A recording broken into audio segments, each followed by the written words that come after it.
Welcome to our Impact Grant Announcement Show. I am your host, Jim O'Kelley, and with me are our Impact Grant experts, Meaghan Morris. Hello. And Debbie Doles. Hi.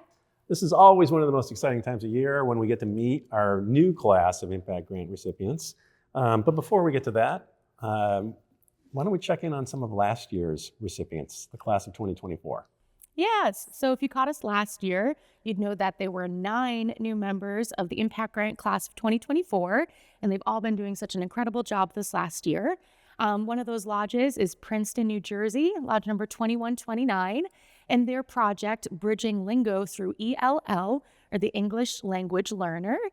This is an initiative where they're teaching English as a second language to folks in their community. This lodge has been teaching students whose first languages range from Spanish to Portuguese, Urdu, Japanese, Russian, and teaching them English, which has been really wonderful. These classes range from 2 times per week over the course of the year, and they've just been doing an incredible job. They meet twice a week. How long are the classes? The classes are 90 minutes. Wow, that's substantial. Yeah, substantial. They have volunteers from lodge members to high school students. The lodge has had no absences from any of the students, so they're really eager to learn, which is really wonderful. That's incredible, actually, when you think about it, right? Yeah. And now, did they go in cold with this project and just start from scratch, or had they had any experience with this? Yeah, so they had an 8-week trial run before they started the Impact Grant program, which really leads to it being so successful right off the bat. And something else I thought was pretty fun is some of the lodge members see all these students around town, and they're seeing them, practice and becoming more well-versed in English while they're just out in everyday life. So it's really successful and really wonderful. So New Jersey, once again, leading the way. Who's next? Yeah, and actually another New Jersey lodge would be Elwood Park, Patterson, New Jersey, lodge number 60. And they are aiming to reduce sudden infant death syndrome, or SIDS, and address postpartum depression and other pregnancy-related illnesses. They're distributing sleep safe boxes through their program, Jacqueline Wishes You Sweet Dreams and a Safe Sleep. And this project originally started because a lodge member lost her granddaughter through SIDS. And so it was really close to the lodge members' hearts, and it has really been picked up and swept up through the community as well. So the community has been giving an outpouring of support.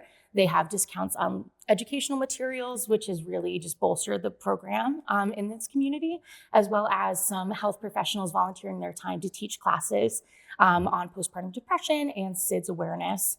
And this last October was actually SIDS Awareness Month. So the lodge was able to present at the town's council meeting and really just, bring awareness to the program and the sleep safe boxes, which is wonderful. 2 really different projects also. Yeah. Yes, New Jersey's really ranging.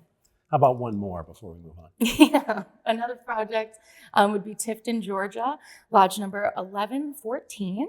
And its project, the Elks Community Outreach Program, or ECOP, is a facility maintenance program designed to help local nonprofits and other charities to relieve financial burdens by doing maintenance projects on their facilities.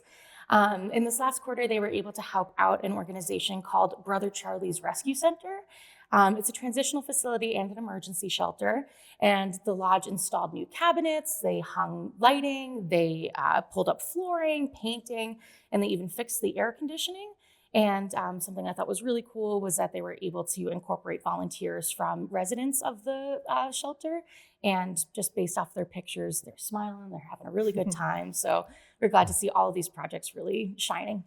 It's so unique that this Tifton, Georgia Impact Grant allows nonprofits who they were trying to raise money just to keep the lights on, right? Yeah. So it allows them to continue fulfilling their mission while somebody else is taking care of the stuff that might take them away from doing that mission-driven work, right? It's such an important aspect, and I just love that they came up with it and that we're funding it, and it's making such a difference. Yeah. So I remarked that the first 2 were really different, and that makes 3 really different projects. Are you looking for a variety of projects when you evaluate applications? Yeah, I mean, I won't lie, the unique projects tend to be the ones that we really shine to us because we're used to seeing, so many similar projects. So when you have something unique, it really just kind of grabs our attention off the bat. Yeah, because it's hard to differentiate when they're a lot of the same, right? Say backpack programs or something similar to that. So really, really level it up to make it stand out. And so these are great illustrations of very unique projects in very different communities meeting a need. So let's, why don't we segue then to just the process? How does it work? How does one apply? And then, talk about the 2 steps of the application process, and then what you're looking for when you evaluate an application. Sure. So yes, so the impact grant is based on a 2-tier application process. So we have the impact intent, which is basically the elevator pitch of what your program is. It asks what your project is, why your lodge is ready, and who you'll be serving. And it's just those 3 questions. It's open to every single lodge, and we receive upwards of 200 each year. We go through all of those, pick out ones that we want to see a little bit more information on, and then they're invited to the full application process. So this last year, we had 187 impact intents submitted. Out of those 187, 30 were approved to move on to the full application process. Okay. And so moving on just means you're invited to share more about the application, complete a full application. Exactly. And then we're evaluating that. What are we looking at when we receive those applications? Sure. So the application is a lot longer than those 3 questions that we asked for in the intent. And that's why we don't want to ask every single lodge to submit an application, because it's long. That's why we actually changed that process. Right. A lot of our viewers will probably remember back in, it started in 2019, that we went to that 2-step process because a full application requires a lot of detail.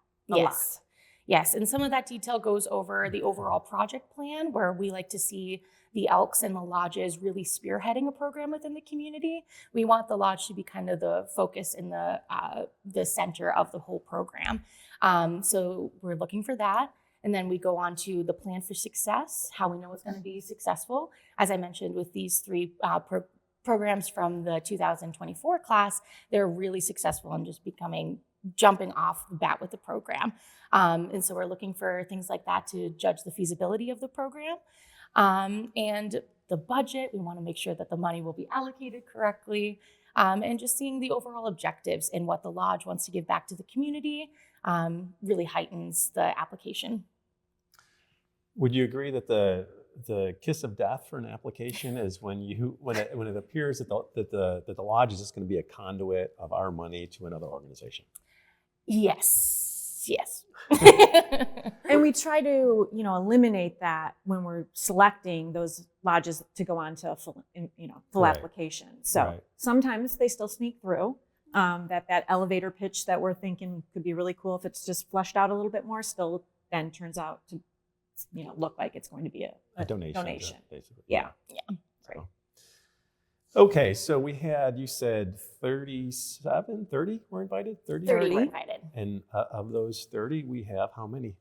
6. 6 Yes. lucky lodges. Not really lucky, they put the work in. Yeah. They put the work in. And they will continue Yeah. to put the work in. And we're about to share those, but we also want to make clear when we talk about last year's 9 recipients, this year's 6, those are the new ones. There's also renewals Mhm. who were approved. Like how many total were there last year? Last year there were 60 renewals. So 60 renewals? Yes. And so this year, do we know the answer to that yet? Nope, the application is still open for the renewals, so get your apps So and it's going renewals. to be 6 new members of the 2025 class, and then a certain number of renewal applications. Right. And we look at those along with their 4th quarter report so that Right. we have a really comprehensive view of what happened over the year with those Yeah, grants. impact grant recipients have to file quarterly reports. That allows us to ensure that the lodge is doing what they said they were going to do Right. with the money. Right. Okay. So I think we've made people wait long enough. Why don't we take a short break? No, just kidding. Why don't we get into it? Sure. The first impact grant new project of 2025 is Olean, New York, lodge number 491. There will be establishing a program called Embracing Veterans, a comprehensive support program offering veterans social engagement, essential household supplies, and tailored peer mentorship to foster community and integration and improve quality of life. How about that? Are there a lot of veterans in the Olean area?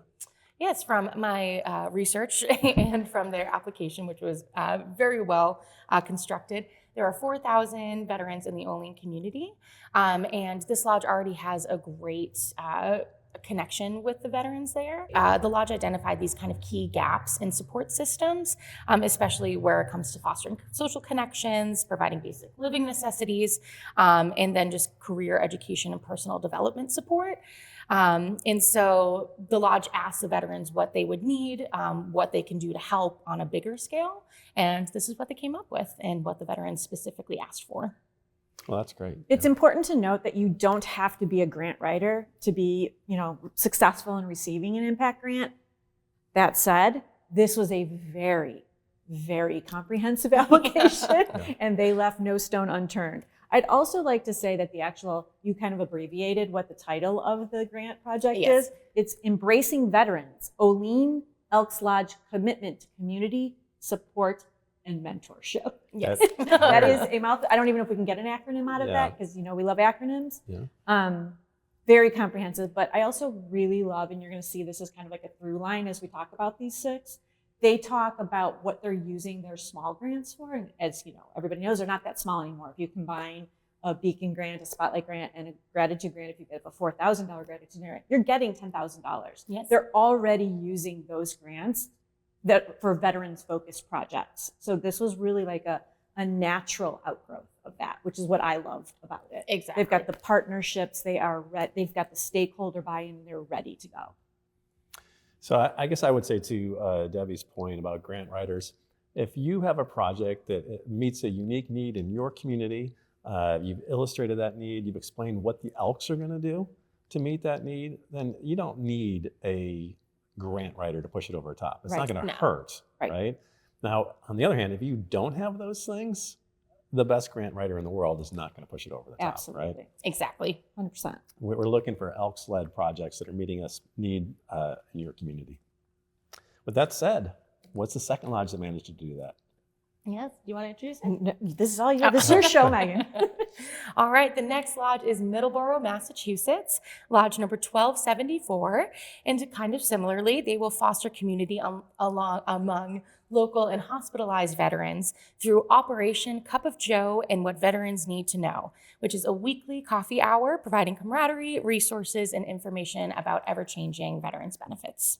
Never hurts when the title of a project rhymes. That's Exactly. right. Also, how important is it that a project be from the home state of 2 members of our panel today? Yeah, it just so happens I grew up 15 minutes away from where this project will take place.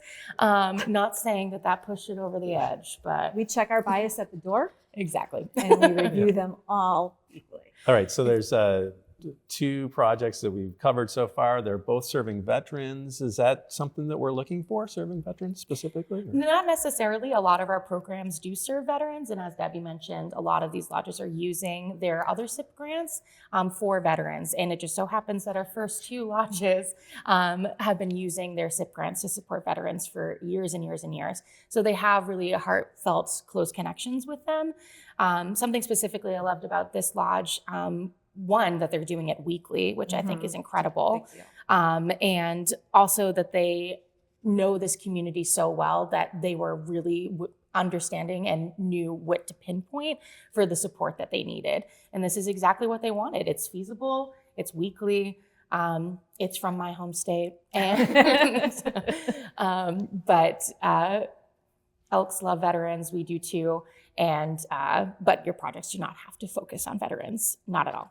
With that said, our third one is? Our third one is also a veterans program, Visalia, California, lodge number 1298.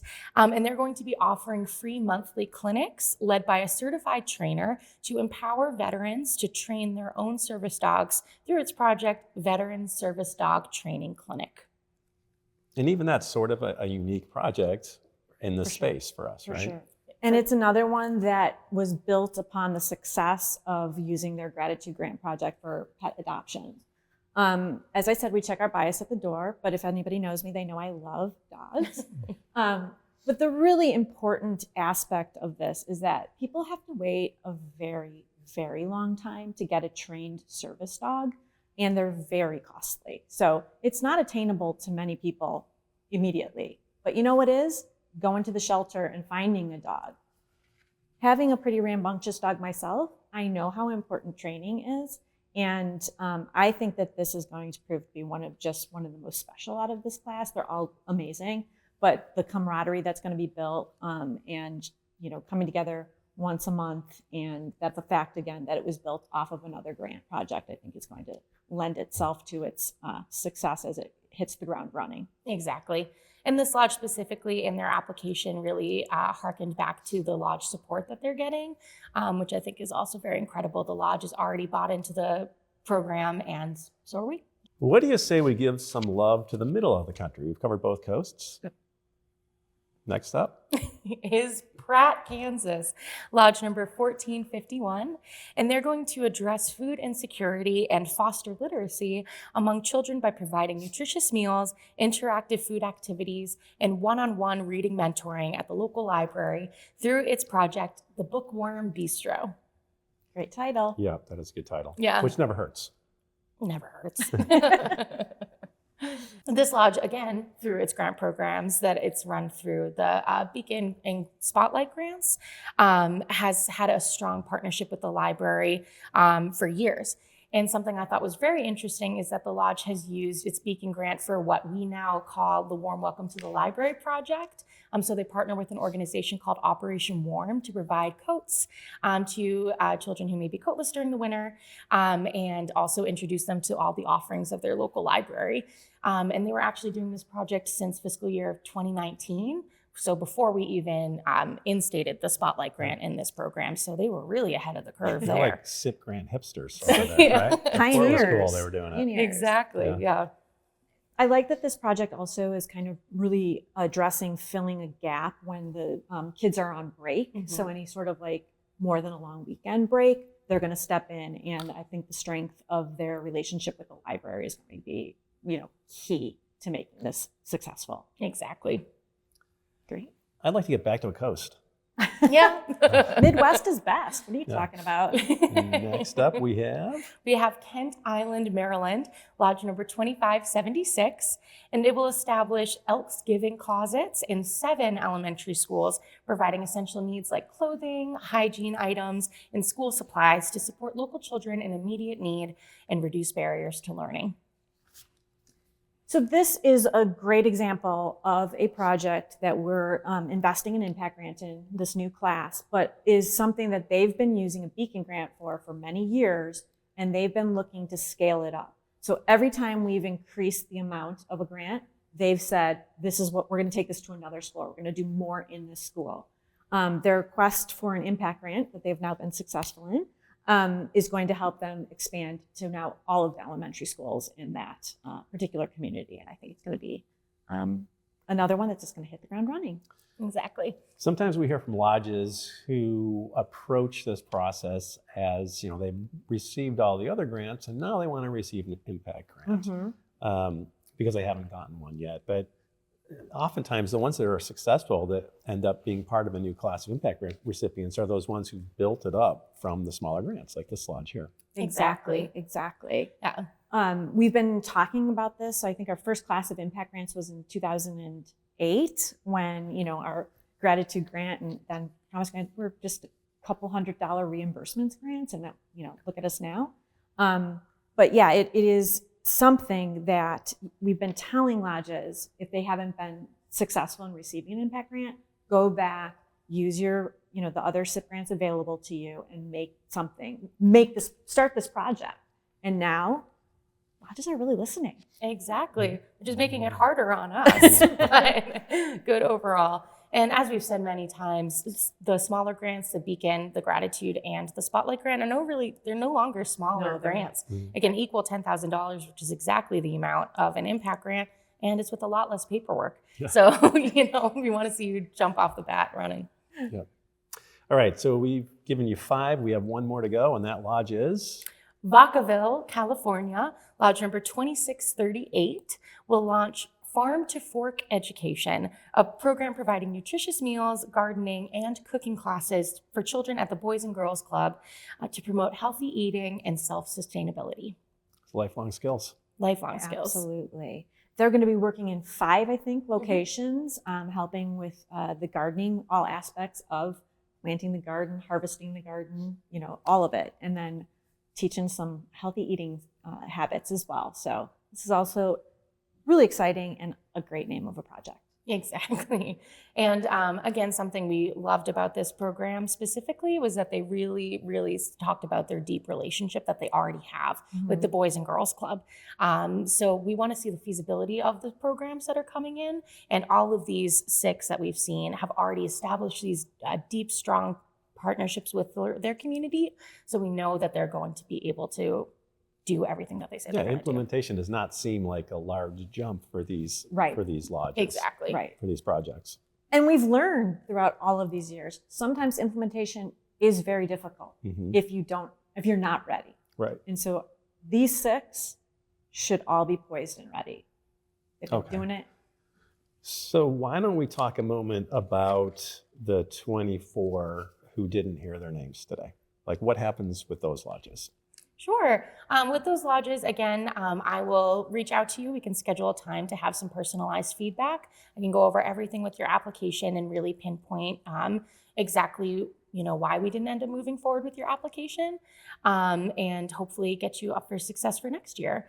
In the meantime, as we've talked about and here, use your smaller grants, either the Beacon, the Gratitude, or the Spotlight grant to kind of propel your project forward and start it out. Just because you didn't get an impact grant doesn't mean that you can't do it in a smaller scale, to just start off the program and then expand it into something that we would want to see in the future. When's the deadline for this year if those lodges have not yet applied? Yes, the deadline is January 22nd, 2025. So make sure you get your applications in sooner rather than later. We're a staff of 3. So we want to make sure that we're getting all of your applications in and approved as soon as we possibly can, and get those money in your hands so you can get and help your community. And I always like to point out too is we pay those 3 to get you to yes, not to say no. Right. And the conversion rate on applications that required follow-up, about 25% of the applications these guys receive will require some sort of follow-up, which is not a rejection. The conversion rate on that 25% was 95% last year. Yes, we work very hard to make sure that we're getting your applications to a yes. We want to give you money. We want to have this money in your communities. So please apply. And it works best when it's a two-way street and it's a conversation, and there needs to be some openness to the feedback that you're getting from our staff. Right? Debbie, anything else? No, I love the impact grants. I love seeing and reading what these lodges are doing in the community. It certainly warms my heart to know that after all of these years, these lodges are having such a huge impact. Next year, we're going to celebrate the 20th year of the SIP, which is amazing. Yeah. And so look forward to a whole bunch of, stats and, recaps and things like that as we head into the fiscal year 2026. All right. Well, thank you so much for tuning in. Congratulations to the 6. Excellent work to the 3 that we featured from last year's class. And we look forward to following all these projects in the year ahead. Yes, certainly. Great job, Meaghan. All right. Thank you all. Thank you. Bye.